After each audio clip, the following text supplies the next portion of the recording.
Hey guys, welcome back to another video. Today I'm going to go through a chess game, and I played a game with Antonio. Some of you may have heard that name, or you might know him from school. Okay. Anyway, I'm going to talk about the game and analyze his game as well, and just talk about some of the moves that were done and what could you do to improve.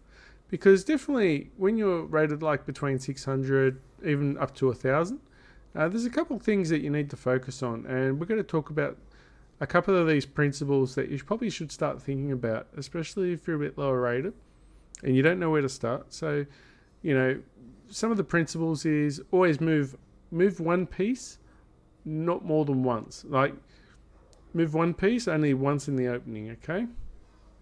And then there'd be another one where don't hang your pieces, don't put your queen out early. Okay, what I mean by don't hang your pieces is always make sure your pieces are protected, or if you move, they can't be taken. Okay, but there's some of the opening things you need to think of. Alright, so what I start off, I'm white, so I go for the center, immediately trying to break open the center, because this is what you do at the start. You've got to try and attack the center. Whoever controls the center of the game generally controls the end of the game as well. So okay, so this is a bit of a passive move. It's not a bad move, but you need to understand the move. So he goes here. What would be ideal is to try and get the bishop out. The problem is with this move, when you look at it, is the queen's controlling this square, the pawn is controlling this square. So typically speaking, we could move here, but the problem with this move, it blocks the bishop from getting promoted, like to getting involved in the game. Okay, so once the bishop's here, it's hard for your pawn to move up, and then the bishop is blocked by this pawn. You could typically go here and fianchetto the bishop and work on castling here. So that works out to another principle as well, is try and castle as early as possible. Okay, so I'm going for the center again. So always go for the center at the start of the opening. So as you can see, I'm starting to control some of these key squares. He's also trying to control some of the center as well. But he breaks the first principle of moving your pieces more than once. So this would have been a good chance. So when you do this move, you're typically trying to defend this square. So why are you defending this square? So you can get the knight out. Okay. So you get the knight out, and it stops me from getting my pawn out. He trades, then your queen comes down and trades my queen. I mean, that's hard to see. So let's go here. I go here. He takes, I take, queen comes here, and the king takes the queen. So this is hard to see as a beginner or something like that. But what it means for white, if I follow that through, means I can't castle, and that means I have a long-term weakness. Okay. And the center will be quite open too, so that'll even be worse for me. So this is definitely a deterrent for white to move his pawn down here. Okay. Alright, so he doubles his pawn. So he double moves his pawn, and then I move my pawn further down. So why do I do this? I do this because it creates space. Okay, so I can start controlling these squares a bit more. So, and if the game starts closing up, so his pawn ends up here, we can definitely start closing the game, and I'll have all this space. I'll have all this space here, and your black space, or the black side, will definitely be a bit cramped and it'll be a closed game. So if you're not careful. Okay, so I do like this move. Unfortunately, it does hang your piece though. This would be a better move to go here. You could even think about targeting here, trying to get extra space on the queen side. So, you know, because the king side's going to be closed down a little bit, getting more space for yourself on the queen side, because the pawns eventually might be pointing up towards this way. If you're looking at this game. So if the pawns start lining up, you'll see that the pawns are shaping this way on this side of the board. And typically speaking, this is where you want all your pieces going, is up this side, attacking up here. And then I'll have to defend against that down here. And then also I want to attack down this side. Okay, and that's how it becomes a little bit of fun. So anyway, so he goes here, which means I can take. So this is not a good move by losing a piece. So this would be a good move if you had the idea of putting your bishop here. But the reason this might be not as good is because it's eyeing down this pawn. So you want to think about controlling more squares for your pieces. So having here, he does have this lineup, which doesn't look too bad. So even a simple move, like putting your bishop here, it seems a bit weird at first, but you control all these squares. So this would be the most active square for your bishop. You could typically go here as well. So you could typically go here, which is a bit more aggressive, and it'd be easier to kick off, but definitely here would be a bit more aggressive. But I think this would be the ideal spot, just to control more squares for your bishop. Okay, so this is the move, and then I move my knight to develop my minor piece, and also defends the key pawns controlling the center. So this is the reason why I made this move. It's good that he moved his knight. He's starting to develop his pieces, so I do like this move. Typically speaking, if he goes here, I can take, and then he can take, and he can start controlling the queen side. So this is definitely a decent idea, especially if he wants to put his bishop here. So definitely ideas, if you're going to put your bishop here, the knight could go here and then help fight off the queen side. So I take the free pawn. So the pawn wasn't defended, and you can take pieces. Now the knight is pinned. Okay. So I like this move. He goes to attack the bishop. So the bishop is undefended. So this is a sub category 1 piece. It's undefended, okay? And I'll have to react to this. So I defend it with a pawn. So the reason why I can defend this and not move it is this is worth 5 points and this is worth 3 points. So you don't want to make this trade. So he goes for the trade. So what does this do? There's a couple of reasons this is bad. Sometimes it can be good to actually lose the exchange, is what they say. Is the reason why you'd want to lose the exchange is to create space, like it's called a clearance sacrifice, but that's a bit of an advanced term. So for the moment, we want to talk about not trading weaker pieces for stronger pieces. So for losing a rook for a bishop is not really worth it. Okay. So what would be the move? So let's have a little look. So I defend here. If you have a look at the position, can you see any piece that could target this bishop? Okay, so if you thought of a piece, definitely this could be ideal. So attacking here. The reason why this would be okay is the bishop's is defending the pawn. Okay, and then I'd be forced to run away. So this would be very good. Plus it keeps your control of the light squares. Okay, because at the moment these squares are looking a little bit weaker now. But having here and you're blocking the bishop and the bishop goes back, the light squares don't look as scary now. But now when you make this trade, it's starting to open up on the queen side. And what we were talking about before is putting your pieces on the queen side, and it started to build. You could easily build up and put your pawn here, get your bishop out. You know, have your rook here as well on the semi-open file.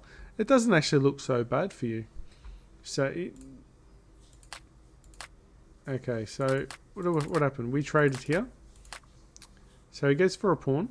So this is now exchanging a weaker piece for a pawn. So a pawn is worth 1 point, and the knight is worth 3. So you've just taken 1 point away, and we've taken 3. So as white, it's taken 3, and he gets a really strong square for his knight. It's not quite an outpost because the pawn can move up and attack the knight. But now we're starting to control some of these important squares on your side of the board. Okay, so we need to keep an eye on what squares your opponent's trying to attack. Okay, so moves here. So moving the pawns is definitely good, but one thing you could probably work on next is think about where you place your pawns. So keep your pawns defended. Okay, so if you could move here and attack my knight, and this would move my knight back. So let's say move here, and then my knight would have to probably run away. Actually, he's got this square. The knight has this square, and target the queen. Because this is what happens is when you lose this pawn, and it weakens this square, your opponent can put pieces here. And this is why it's so dangerous, okay? So he moves here. So moving down, so attacking the knight would have been better with the pawn. But then I did have this square, but you'd have to definitely move the queen and get it out of danger. And then somehow put pressure on the knight with the bishop. That's if I put the knight here, okay? So I move my other piece out. So I'm not getting carried away with my pieces. So I'm starting to get a bit of control of the board. But what I find typical players do is they tend to relax too early and start attacking too early. And a lot of people will go in very early in the game and then they'll forget and they'll wonder why, I'm controlling the board but I don't have an attack. And the reason is they're thinking about the attack way too soon. You've got to prepare for the attack first. Get your other pieces out. Look, I've still got all these pieces here. I mean, this piece is now developed because it's got active squares. You know, my bishop's still here. I've got a rook here not doing anything. I still haven't castled. So my main idea is to try and castle. Because if you start relaxing, that's when your opponent can do 3 brilliant moves or 2 brilliant moves. And it can turn the game upside down and you go, where do I lose it? And it's because you didn't follow these early principles about castling early, getting your pieces out. So developing your pieces. These are the main 2 things, castling early, developing your pieces, and just moving your pieces only once in an opening. Unless they're at risk of being taken, okay? Or unless you can take as well with an advantage, okay? So I move this here. See, the idea is, I'm thinking of moving the bishop here. Okay, so this is the plan, and this is defending the pawn. So the queen can't just take. So if I move my bishop down, it's going to target your queen. So this is my idea of the plan. So you move your king. So the problem with moving your king is, it's not castling. So you want to castle. So these pieces here are still not developed. The king here moves forward, and it blocks the bishop from getting out. So ideally, you know, the next couple moves should be moving your pieces out, then castling. That's what the plan should be at this stage. You know, even developing your bishop out later as well. The light square bishop can wait for a little bit because this could be closed down for a while. Okay, we do have this threat though. So we do have to worry about this now. Okay. So maybe they can't wait. So just thinking about the position here. So you could typically move here. If I do take, the bishop takes. And the queen goes and defends this square. And it stops the rook from coming down. Okay. But that's because you lost this pawn. And you lost the exchange as well. So the bad things start happening when you start losing exchanges and you hang your pieces. And you've got to think about what squares you're weakening, okay? But to begin with now is definitely think about the bishop comes out, knight comes out, castling. And then your king's a bit safer. So we block the bishop. And now this is a skewer. This is attacking the king. If you have a look at this, think about the position. What way can black defend this? Okay, what way can black defend this? He doesn't have to move his king. There's 3 ways. You can capture, retreat, or protect. So CPR is what you can say. Capture, protect, or retreat when you're in check. Okay, so we can actually protect. Okay. So he runs back and we take the queen. And he takes the bishop. So taking the bishop is the best move. Definitely well done there, seeing that. Problem is, it opens this up now.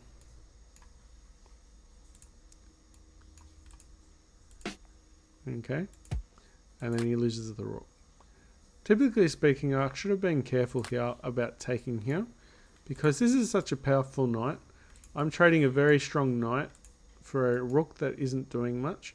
So sometimes points aren't everything. But that's a higher concept. Okay. So he moves his knight out. Now my knight is trapped now. Oh, he moves his pawn out, sorry. My knight is trapped a little bit. So you could have an idea of putting your knight out here and defending this square. Or even getting your bishop out. So moving your pawn out here. Moving your pawn here, it's undefended. Now this can come down. And it's not looking good now because you didn't develop your pieces out first. And you didn't castle your king. Okay, so he's in check and he runs away. So we retreat. That was probably... Yeah, that's the only move you could really do. You could move here as well, or here. You got to think about when you're moving your king away as well. Think about retreat squares, as how many squares your king can run to. And don't trap your king. Okay, so he's in check now. So because we didn't get our pieces out earlier, we're not controlling the center.